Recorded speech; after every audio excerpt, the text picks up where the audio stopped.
আমার বাপ্পা কিন্তু এই মোদক খেতে ভীষণ ভালোবাসেন। তাই যত কষ্টই হোক না কেন আমি কিন্তু আমার বাপ্পাকে এই মোদক বানিয়ে খাওয়াই। Hey hello everyone, this is Sonia. Welcome back again my another new special video. সামনেই গণেশ চতুর্থী। তো যাদের বাড়িতে গণেশ রয়েছেন বা বাপ্পা বিরাজমান, সো তাদের কিন্তু মোদক বানাতেই লাগে। মোদক বিভিন্নভাবে বানানো যায়, বিভিন্ন প্রসেসে বিভিন্ন স্টাইলে বানানো যায়। তাই আমি এর আগে একটা মোদকের রেসিপি শেয়ার করেছিলাম, ক্ষীরোদ মোদক। আজকে বানাচ্ছি স্টাফড মোদক।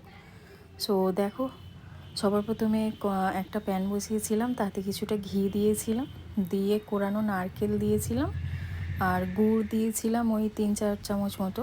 তোমরা এটা চিনি দিয়েও বানাতে পারো। দিয়ে জাস্ট ওটাকে একটু ড্রাই হলে কিছু ড্রাই ফ্রুট দিয়ে ওটাকে নামিয়ে নিয়েছিলাম।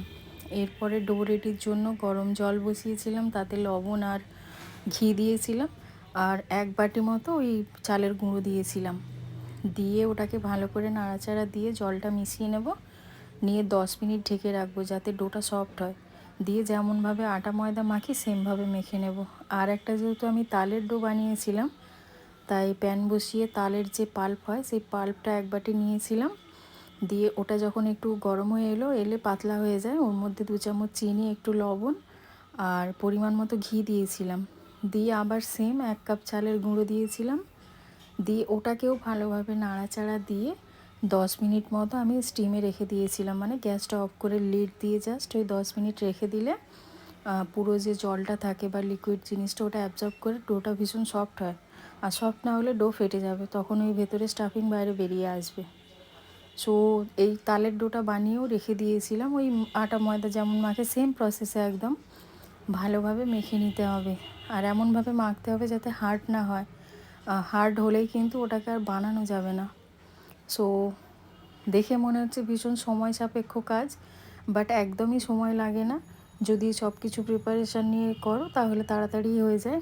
সো দেখো, এরকম মোল্ড নিয়েছিলাম, আর ওই যে চালের আটার ডো আর তালের ডো, সো দুটো রেডি। আর ওই যে স্টাফিং যেটা বানিয়েছিলাম নারকেলের, ওটাও রেডি।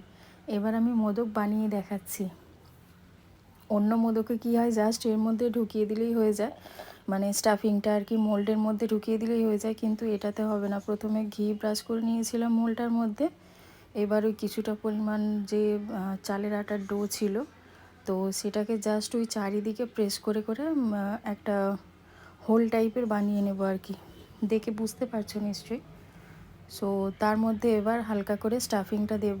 খুব বেশি দিতে যেও না, তাহলে ওটা ফেটে বেরিয়ে আসবে। সো খুব বেশি দেওয়ার দরকার নেই। দিয়ে জাস্ট ওই পিছনটা বন্ধ করে দিয়ে একদম দেখো, মোদক কিন্তু রেডি। এটাকে কিন্তু এইভাবে খাওয়া যায় না, স্টিম দিতে হবে। সো এইভাবে আমি প্রত্যেকটা মোদক বানিয়ে নেব। আমি 1 বাটি করে চালের আটা নিয়েছিলাম, মোটামুটি 16-32 পিস মোদক বেরিয়েছিল। বাট তোমরা যদি আরও পাতলা করে বানাও তাহলে আরও বেশি হবে। তো খুব বেশি পাতলা করতে যেও না, তারপরে স্টিম হওয়ার পর আর ওঠাতে পারবে না আর কি। সো এইভাবে প্রত্যেকটা মোদক বানিয়ে নেব। আর এই মোদক কিন্তু আমার বাড়িতে যে বাপ্পা পুজো হয় তাতে কিন্তু থাকেই। আর একটা মোদক আমি বানাই, সেটা নারকেলেরই থাকে স্পেশালি, আর কিছু না। তো সেটাও আমি দেখাবো। তোমাদের যেই মোদকটা ইজি মনে হবে তোমরা সেটাই কিন্তু বাড়িতে বানিয়ে দিতে পারো বাপ্পাকে। সো অনেক রকমভাবে বানানো যায়। এরপর একটা প্যান বসাবো, তাতে কিছুটা পরিমাণ জল দেব। মোদকগুলো যেহেতু স্টিম দিতে লাগবে, সো জল দিয়ে ওর মধ্যে একটা স্টিমের যা কিছু তোমাদের কাছে আছে দেবে। দিয়ে তার মধ্যে আমি একটু কলা পাতা দিয়েছিলাম, নইলে নিচে বসে যাবে আর কি। দিয়ে মোদকগুলো বসিয়ে দেবো। এবার তোমাদের কাছে যদি ইডলি স্টিমার থাকে তোমরা তার মধ্যেও করতে পারো। সো আমি যেহেতু ইডলি বানাই না, আমার কাছে ওই স্টিমার নেই, তাই আমি এইভাবে করলাম। এবার প্রত্যেকটা মোদকের মাথাতে ঘি লাগিয়ে দেবো। এটা কিন্তু ম্যান্ডেটরি, মানে না দিলে কিন্তু টেস্ট খুব একটা ভালো আসে না। সো প্রত্যেকটা মোদকের মাথায় ঘি লাগিয়ে দেবো। আর কেশর দেব। কেশরটা তোমরা স্কিপ করেও যেতে পারো, বাট দিলে কিন্তু ভীষণ ফ্লেভারফুল আসে, দেখতেও ভালো লাগে। দিয়ে এটাকে লিড দিয়ে 10 মিনিট মতো মিডিয়াম ফ্লেমে জাস্ট স্টিম করে নেব। সো দেখো, মোদক কিন্তু একদম রেডি, স্টিম হয়ে গেছে। এবার বাপ্পাকে দেওয়ার পালা। তোমাদের যেই মোদকটা ইজি মনে হবে তোমরা কিন্তু সেটাই বানিয়ে তোমাদের বাপ্পাকে দিতে পারো। রেসিপিটা কেমন লাগলো সেটা কিন্তু জানাবে। আর এতক্ষণ ভিডিওটা দেখার জন্য অনেক ধন্যবাদ। Thank you, thanks for watching, bye by.